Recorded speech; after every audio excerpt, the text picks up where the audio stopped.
over to the Daily Telegraph, and I think this is probably one of my favourite front pages of the week. Not my top, but it's my favourite because I like the way that it's so positive in the fact that it's taken the Gladys's sort of mishmash of like, you can open up when we hit 70% of vaccination rates, but it's the fact that it's up to us. I love that headline. I think it's fantastic. It's such a good message that we all need to be hearing around the country. Obviously, it follows the announcement today where Sydneysiders are officially in a race to get their lives back, with the new freedoms only to be unlocked when they reach vaccine targets. Premier Gladys Berejiklian won't commit to a date when restrictions will lift, instead declaring freedoms will be reinstated the Monday after 70% double-dose vaccinations are met.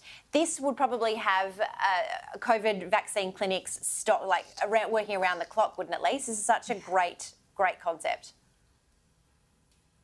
Well, you want your freedoms back. They've been locked down now for week after week after week, and they've now finally got hopefully an end date. If the 18th of October, which is the date that's being thrown around, is Freedom Day, well, yes, that is the incentive, because at the very beginning of this, it was the fear and the scaremongering that was sending people out to get vaccinated, and then Gladys Berejiklian, we all sat here and said she was the gold standard. Well, we all took a bit of a hiding on that when it all went pear-shaped for her.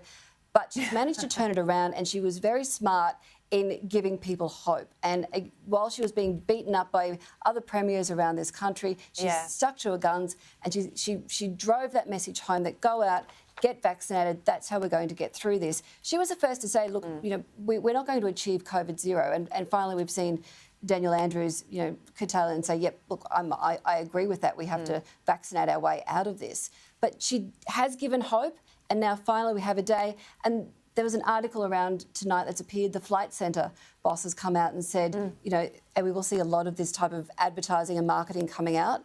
Freedom Day, that the first place Sydneysiders will be able to get tickets to, Sydney to London. For goodness sake, they'll be able to go from Sydney to London as opposed to Sydney to you in Perth or even up to here to Queensland and Cairns. Yeah.